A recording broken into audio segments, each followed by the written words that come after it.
Alléluia, le Seigneur est avec moi. Alléluia, je suis fidèle dans ses voies. Hosanna. Bon dimanche. Bonjour, bonjour. Il fait encore très beau chez nous. La piscine est magnifique, mais elle est un peu fraîche. Là. Moi, je n'y suis pas allé, parce que là, elle est un peu fraîche. Hein. Il fait 26 degrés. On était habitué à tout ce que ça. Hein.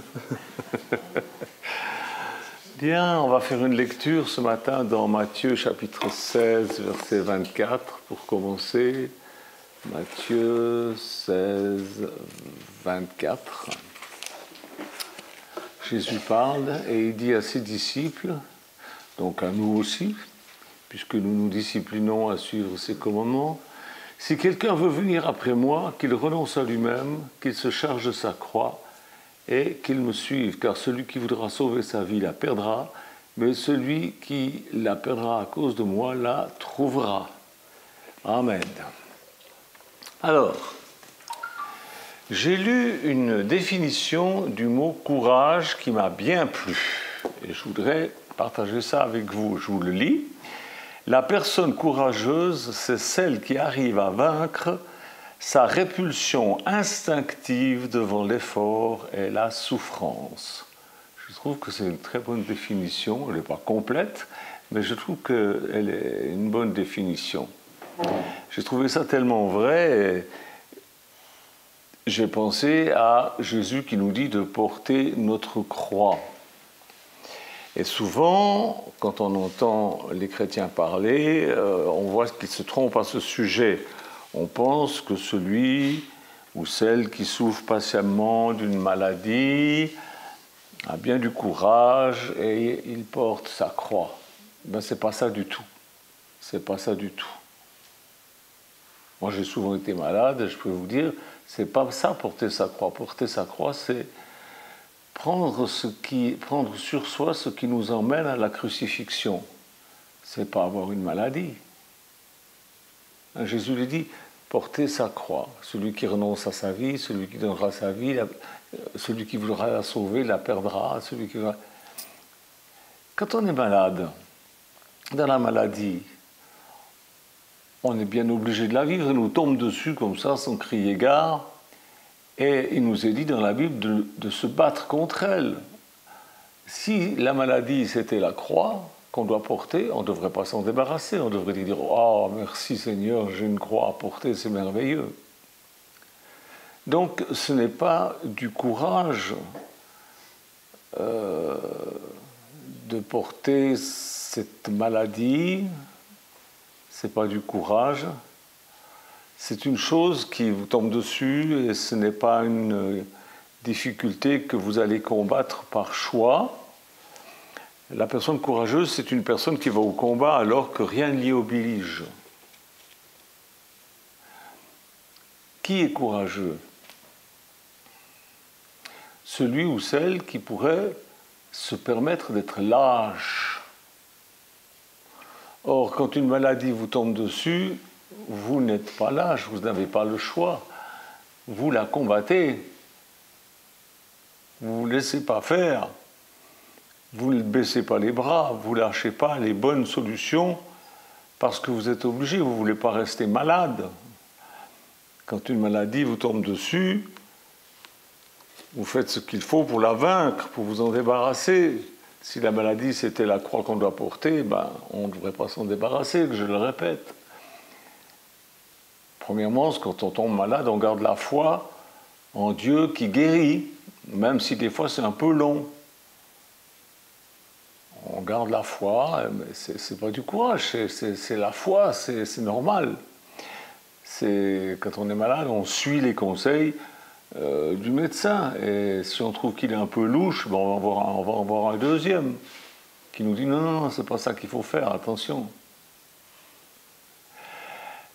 On prend des médicaments, on essaie de pas trop enquiquiner notre entourage avec notre maladie en parlant tout le temps. on reste positif le plus possible.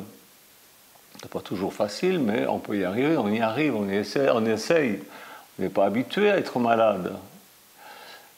Et on apprend des trucs pendant qu'on est malade. Le vrai courage, c'est de faire sien un combat qui n'est pas obligatoire pour nous personnellement. C'est cette liberté qui fait la dignité et la grandeur du courage. On est libre devant une situation de faire ou pas faire. Cela dit, pour qu'on puisse parler de courage, il faut que l'acte qu'on pose soit un acte possible et utile. Si c'est inutile, ce n'est pas du courage. Si ce n'est pas possible, c'est de la témérité idiote. Je vous donne un exemple. On va arriver bientôt en hiver. On a encore l'automne, il y a encore l'automne avant. Hein. Mais ici, on ne sait jamais parce qu'il fait toujours tellement beau, on ne sait plus où on en est là. On va bientôt arriver en hiver et on va entendre parler de skieurs qui vont s'aventurer sur des tracés hors piste chaque année. Et ils y vont le jour où la météo a bien averti qu'il y avait des risques d'avalanche. Ces skieurs-là ne font pas preuve de courage, mais d'inconscience coupable. Parce que s'ils n'engageaient que leur propre vie, mais ils engagent aussi la vie de ceux qui vont aller essayer de les sauver après. Hein? Non? Qu'est-ce que vous en pensez? C'est pas des courageux, c'est de la bêtise pure. Le courage prend une dimension plus grande lorsqu'il s'agit d'actes désintéressés, utiles mais désintéressés. Certains sont très courageux quand il s'agit de défendre leurs propres intérêts, mais alors ils ne lèveront pas le petit doigt quand il s'agit de l'intérêt des autres. Alors, est-ce qu'ils ont du courage quand ils s'occupent de leurs propres affaires? Non, simplement, ils sont déterminés à gagner. Je vous parle du courage de Jésus maintenant. Le courage de Jésus, parce que Jésus est notre modèle. Un jour de Pâques, il est monté à Jérusalem avec tous les pèlerins. Il y avait une foule nombreuse d'Israélites venus du monde entier pour adorer l'Éternel. Et c'était un très grand jour pour les sacrificateurs. C'était un très grand jour aussi pour les vendeurs de moutons et de pigeons. C'était aussi un très grand jour pour les changeurs de monnaie qui convertissaient la monnaie en monnaie sacrée, la seule autorisée pour les offrandes et les transactions du temple. Intéressant, hein? C'est un grand jour pour eux. Jésus est venu avec tous ses pèlerins, il était là, et puis il regardait tout ça. Il entendait le cri des marchands, il sentait les odeurs, ça devait puer là-dedans. Les animaux, les gens qui... Il n'y avait pas de...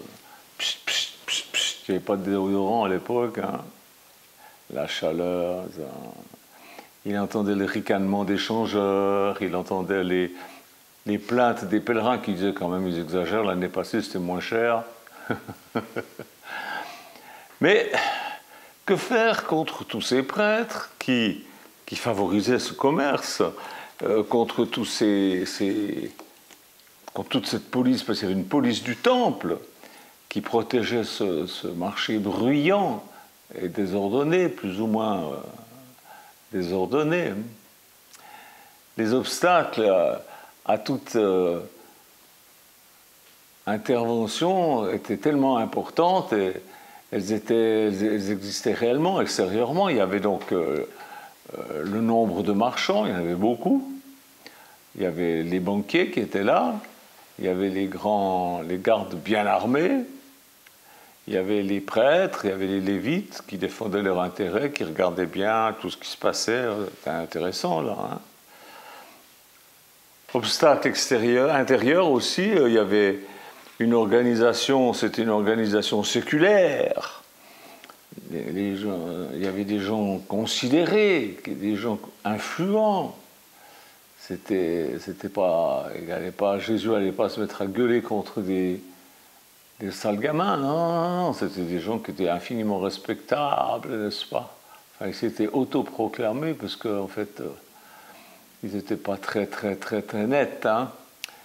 Obligation, il n'y avait pas d'obligation, Jésus n'était pas obligé, il aurait très bien pu dire, bon,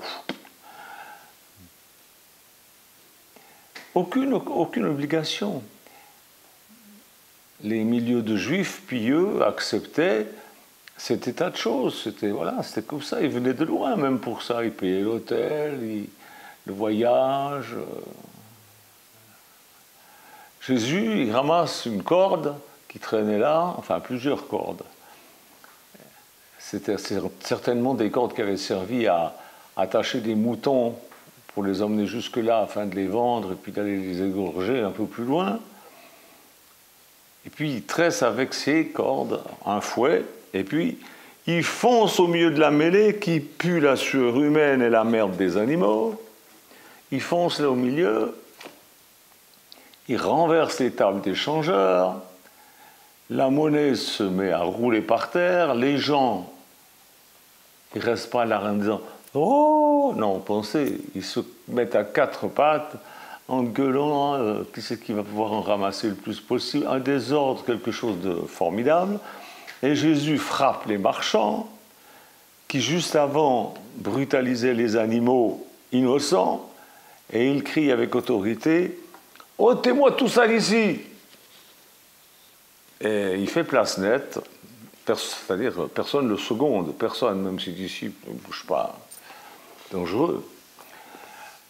La foule des pèlerins s'est contentée de l'approuver intérieurement. Alors ça, vous avez tellement de chrétiens qui approuvent intérieurement. Hein. Mais... Et puis ou alors, je vous soutiens moralement.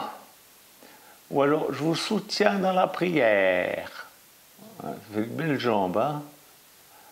C'est gentil déjà, mais bon, pas très courageux. Les gardiens du temple arrivent. Et Jésus se trouve seul face à eux, et les gardiens lui disent « De quel droit t'agis comme ça ?» Ils ne lui ont pas dit ça « Oh, mais comment ça se fait que tu oses faire une chose pareille ?» Non, ça gueulait là-dedans. Hein. Et Jésus répond « Il est écrit, on appellera ma maison une maison de prière, mais vous en avez fait un repère de brigands. » On trouve ça dans Matthieu 21, 13, 23. Vous avez fait de ma maison un repère de brigands. Ça n'a pas beaucoup changé, hein? Voilà un acte de courage, un acte libre, un acte utile, un acte désintéressé, avec du courage physique, avec du courage moral. Jésus, c'est du courage physique. Jésus était balèze, ne serait-ce que par son métier. Charpentier, il ne pouvait pas se faire livrer le bois comme nous, on peut se faire livrer le bois. Et puis il est déjà tout équarri, raboté, tout. Non, il faisait tout à la main, il était balèze, il avait des gros bras, il marchait beaucoup, il faisait tout à pied. Avec Michaud, on est allé en Israël, avec la famille à l'amant. Ben, je peux vous dire, quand on regarde sur la carte, c'est un petit pays, mais il fallait le faire, il fallait le traverser, ce pays. Surtout que c'est plein de montagnes, de vallées, de trous, de machins. C'est grand, il faisait ça tout ça à pied, il était balèze. Courage moral pour affronter l'hostilité croissante des Juifs qui avaient déjà essayé de le ficher en bas d'une falaise. Vous vous rappelez de ça? Et pour braver des gens haut placés, il fallait du courage. Des traditions anciennes, des institutions bien établies, des préjugés universellement admis. Hein, suivant ce que je prêche, il y a des gens qui me disent « Oui, mais ça se fait plus, c'est fini maintenant, c'est plus le temps, c'est terminé. » Mais je rue dans les brancards et je leur dis « Non, non. Il faut revenir aux Écritures, il faut faire ce que la Bible dit, il faut faire ce que Dieu dit. » Oh, Michel, tu nous embêtes avec ça, laisse-nous tranquilles ronronner dans nos églises. Ils ne me le disent pas, mais voilà. En tout cas, ils ne changent pas beaucoup. Je ne vois pas beaucoup de gens qui disent bon, maintenant on a compris, on va venir, on va discuter, voir ce qu'on peut faire. Comment est-ce qu'on peut faire pour vivre l'évangile tel que tu nous l'enseignes? Il n'y a personne qui prend cette décision de dire bon, ben écoute, on s'est mis à 4-5 chrétiens, on a discuté, on vient et on discute, voir comment est-ce qu'on, par exemple, on pourrait acheter une maison pour vivre en communauté tout près de vous. Là, ils ne font pas ça, ils disent tous Amen, Amen, Amen. Je crois que c'est pour ça que Jésus a dit que on est ses brebis, parce que Amen. Alors il ose s'attaquer à des collectifs entiers. Il l'avait déjà fait, on va lire Matthieu 11, 20, 24. Matthieu 11, 20, 24. Écoutez un peu. Il se mit donc Jésus à reprocher aux villes dans lesquelles avaient eu lieu la plupart de ces miracles parce qu'elles ne s'étaient pas repenties. Il leur a fait des reproches. Malheur à toi, Chorazin. Malheur à toi, Bethsaïda. Car si les miracles qui ont été faits au milieu de vous avaient été faits dans Tyr et Sidon, des villes étrangères, il y a longtemps qu'elles se seraient repenties en prenant le sac et la cendre. C'est pourquoi je vous dis au jour du jugement, Tyr et Sidon seront traités moins rigoureusement que vous. Et toi, Capernaum, seras-tu élevé jusqu'au ciel? Non, tu seras abaissé jusqu'au séjour des morts, car si les miracles qui ont été faits au milieu de toi avaient été faits dans Sodome, elles subsisteraient encore aujourd'hui. C'est pourquoi je vous dis, au jour du jugement, le pays de Sodome sera traité moins rigoureusement que toi. Ouh là là là là là! Qu'est-ce qu'il leur dit là? Qu'est-ce qu'il leur dit? Mettre ces villes juives sur le type même des villes corrompues comme Sodome, Tyr, Sidon, ben c'est s'attirer l'hostilité de ses habitants, c'est obligatoire. Le courage de Jésus. Jésus n'a pas peur de remettre en question une des vérités les plus évidentes pour tous les Juifs de l'époque, la supériorité du peuple élu. Nous sommes bénéficiaires, les bénéficiaires obligés des faveurs divines. Jésus met tout ça par terre. À Nazareth, là où il a grandi, voyez un peu ce qu'il leur a dit. Luc 4. Ah, on dit toujours Jésus s'est mis en colère une fois. C'est pas vrai, il s'est mis en colère très souvent. Luc 4, 25. Luc 4, 25.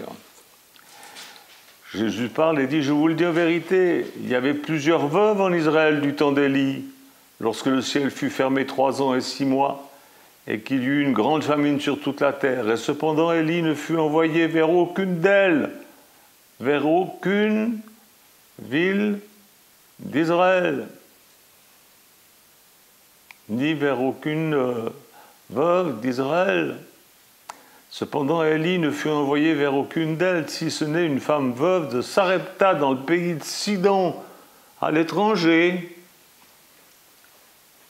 Il y avait aussi plusieurs lépreux en Israël du temps d'Élisée, le prophète, et cependant aucun d'eux ne fut purifié, si ce n'est Naaman, un Syrien. Et puis s'étant levés, ils le chassèrent de la ville, ils le menèrent jusqu'au sommet de la montagne sur laquelle leur ville était bâtie, afin de le précipiter en bas. Mais Jésus, passant au milieu d'eux, s'en alla.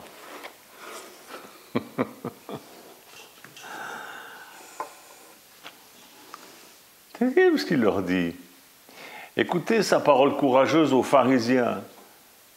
Tous les Juifs avaient un profond mépris pour les Samaritains.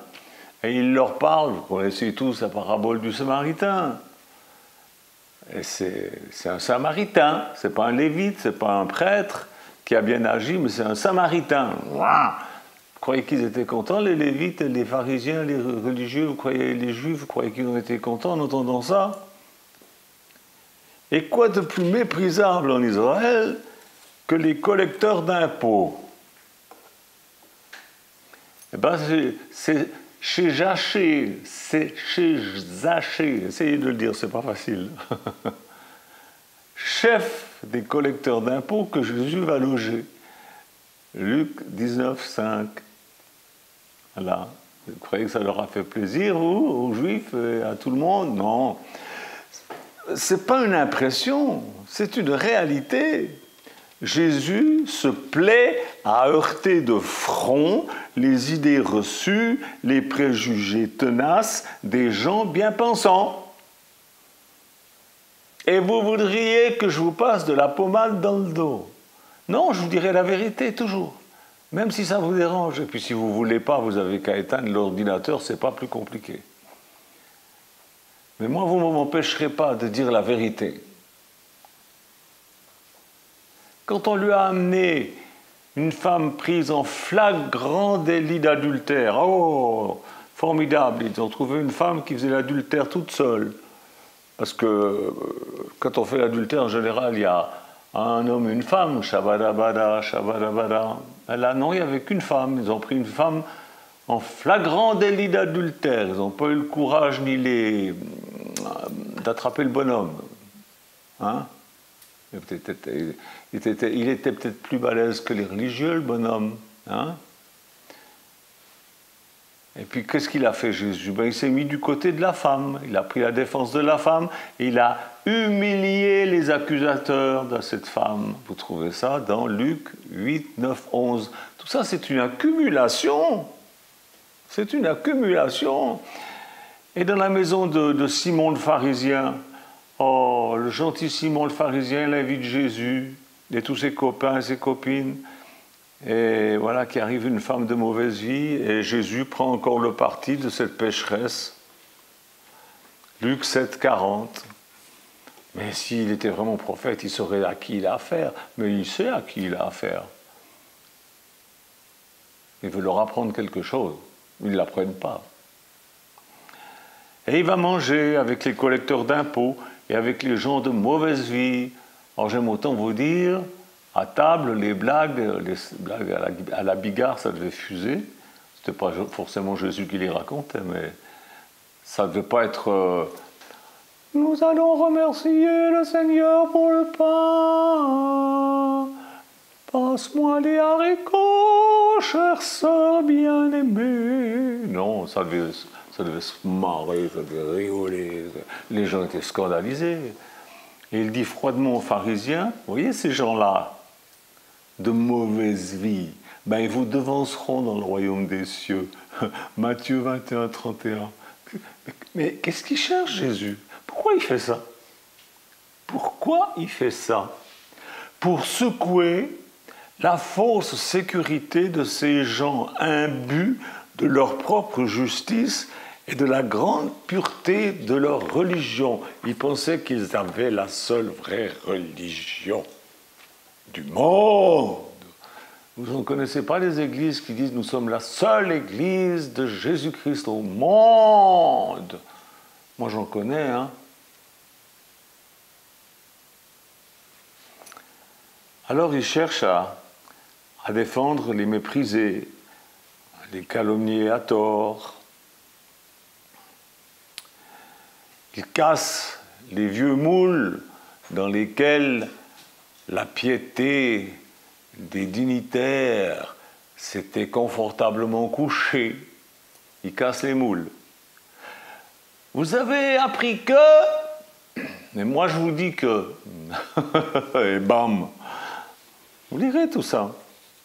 Ils secouent le formalisme dont ces gens se contentaient, puis se contentaient très bien, hein.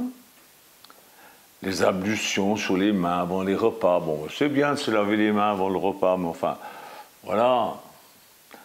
Nettoyer le dehors de la coupe et des plats, respecter les normes fixées par les anciens au sujet des travaux interdits pendant le Shabbat.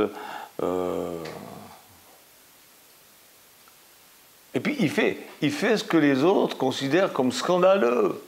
Il opère des guérisons le jour du Shabbat. Le vilain!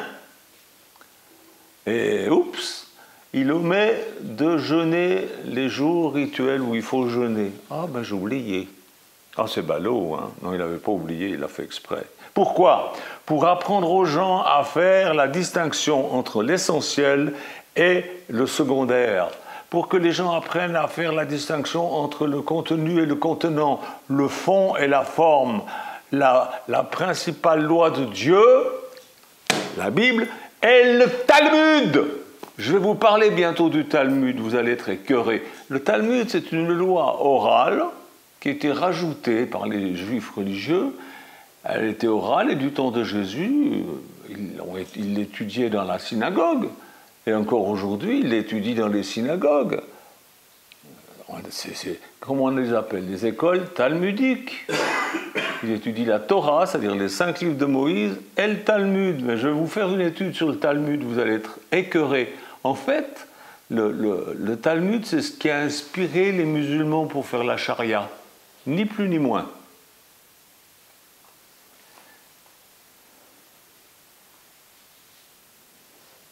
Il avait parfaitement conscience du prix que ces attitudes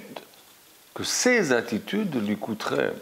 Il dit, on m'insultera, on me crachera au-dessus, on me battra à coups de fouet et on me mettra à mort. Il le savait. Mais ce savoir ne l'a pas empêché de suivre sa ligne de conduite. Alors la question c'est, où Jésus puisait-il un tel courage? Eh bien, dans la connaissance de la volonté de Dieu.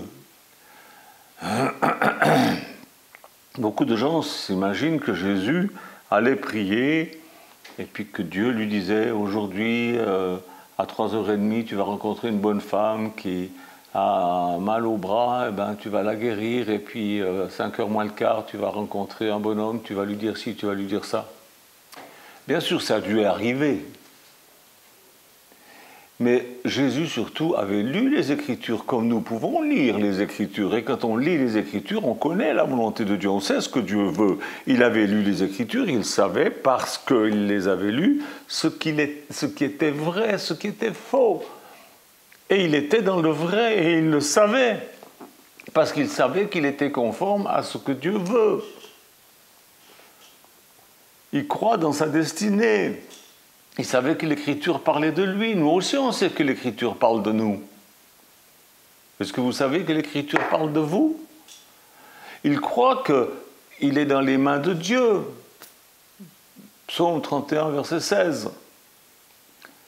Et ce courage, puisé dans les Écritures, il l'a enseigné à ses disciples, qui n'étaient pas courageux au départ, hein. Et il nous l'enseigne à nous aujourd'hui aussi. Regardons Luc 12, 4. Luc 12, 4. Qu'est-ce qu'il dit là?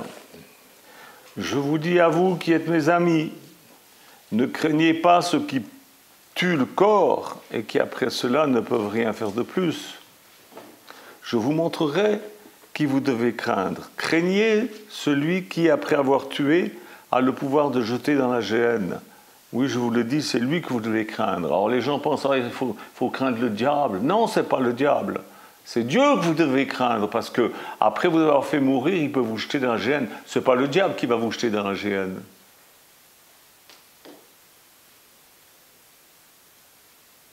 Ne vend-on pas 5 passereaux pour 2 sous? Cependant, aucun d'eux n'est oublié devant Dieu, et même vos cheveux sont tous comptés. Ne craignez donc point, vous valez plus que beaucoup de passereaux.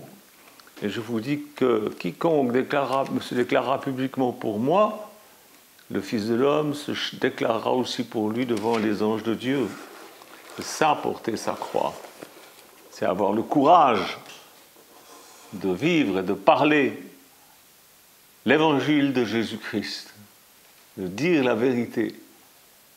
Pas seulement dans les petits coins tranquilles où on est entre nous, mais surtout là où c'est pas correct de le faire, devant les dignitaires religieux qui croient qu'ils sont mieux que les autres.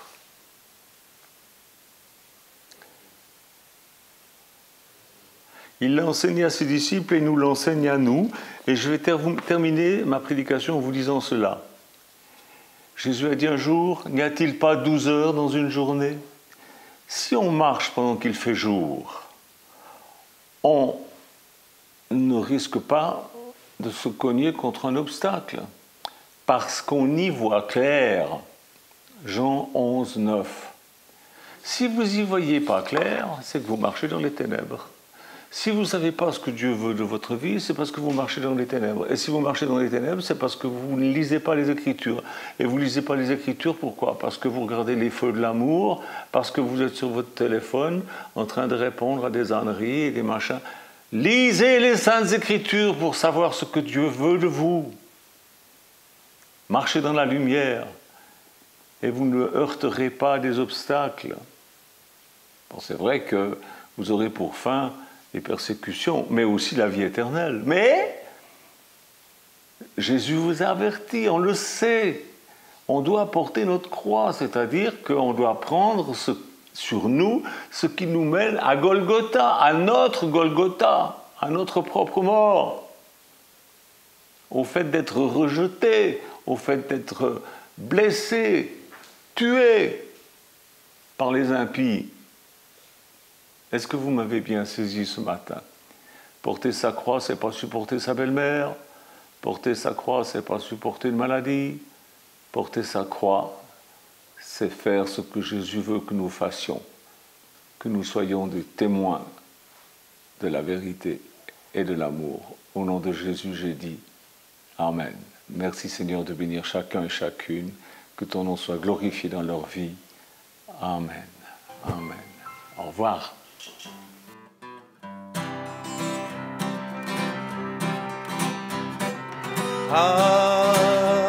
Alléluia, le Seigneur est avec moi. Alléluia, je suis fidèle dans ses voies. Hosanna, ses promesses sont pour moi. Hosanna pour le roi, même si je tombe, il me relèvera. Alléluia, le Seigneur est avec moi. Alléluia, je suis fidèle dans ses voies.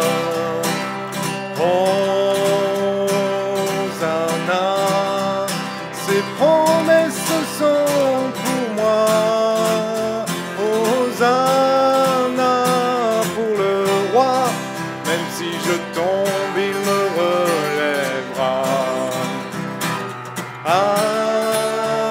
Alléluia, le Seigneur est avec moi. Alléluia, je suis fidèle dans ses voies. Hosanna, ses promesses sont pour moi. Hosanna pour le roi, même si je tombe, il me relèvera. Alléluia, le Seigneur est avec moi. Alléluia, je suis fidèle dans ses voies. Hosanna, ses promesses sont pour moi. Hosanna pour le roi, même si je tombe, il me relèvera. Même si je tombe,